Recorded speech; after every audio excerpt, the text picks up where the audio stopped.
Few artists have captured the American spirit quite like Bruce Springsteen. With his gravelly voice, poetic lyrics, and working-class soul, the boss has spent over 5 decades detailing the dreams, heartbreaks, and resilience of everyday people. But it was in 1975, with the release of Born to Run, that Springsteen truly became a legend. And now, as that iconic album turns 50, acclaimed music biographer Peter Ames Carlin returns with Tonight in Jungleland, the making of Born to Run. And Peter joins me now. Thank you for being here. Thanks for having me. So set things up for us. Before he wrote the album Born to Run, his career was in trouble, right? Big trouble. He had released 2 records in 1973, Greetings from Asbury Park and The Wild, the Innocent, and the East Street Shuffle, and both were critically acclaimed and had kind of a core, group of fans who loved them. But it was a very small group. And so the records sold like about maybe 20,000 copies apiece, which in the early 70s was next to nothing.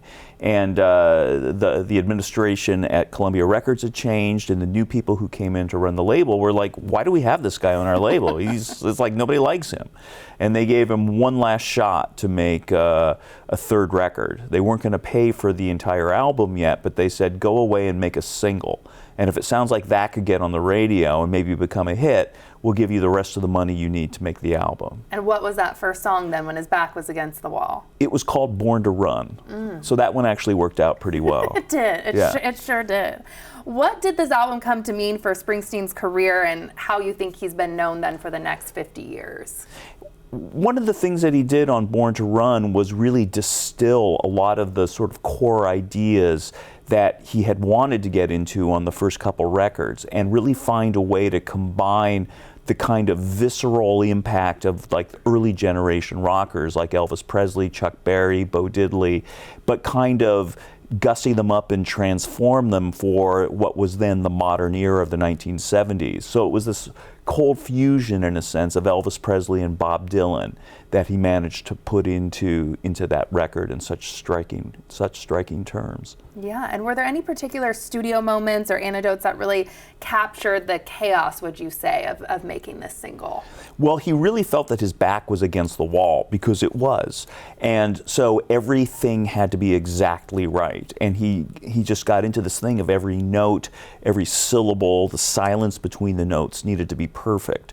One of the things that he did, just to record the saxophone solo on the song Jungleland with Clarence Clemens, his saxophone player, he worked with him for like 16 hours straight and essentially made him play every note over and over and over again until it wasn't, not just the sound, but the intonation and the fall-offs afterwards. They had to express something unique to Bruce, and he absolutely pushed Clarence to the wire to make that work. Oh my gosh, and you wrote the biography Bruce in 2012, you were telling me earlier, and you had already collaborated with Bruce in the band. So what really surprised you researching this book, would you say?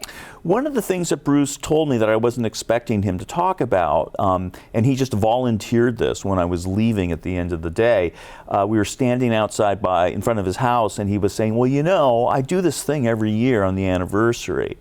When the album came out, he gets in his car, because he still lives around central New Jersey, and he puts on the album, Born to Run, and he just drives around where he used to live and hang out back in those days, and he listens to it. And when he gets to the final song, Jungleland, which is the most autobiographical song on the record, he parks in front of the house where he was living when he wrote the song and lets it play and just sort of reflects.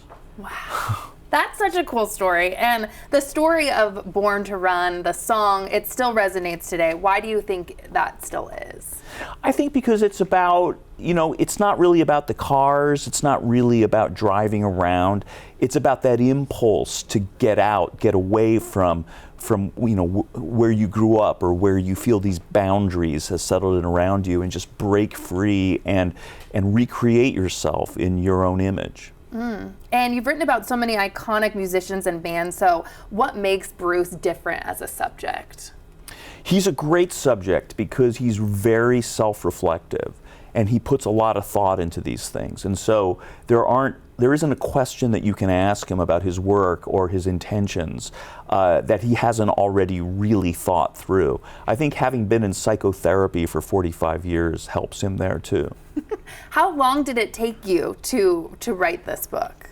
This actual project was extremely quick. It was about 7 months, which is way faster than the ordinary book that I write. The biography took me 3 years, but I was building this sort of on the foundation of the biography. So I got into it. I could start pretty much at a sprint because I already knew everyone and I knew the lay of the land.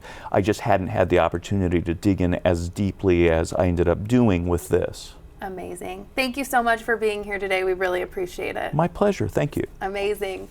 And you can meet Peter and hear more about Tonight in Jungleland when he visits Elliott Bay Book Company on Monday, September 15th at 7 p.m. So make sure to check that out.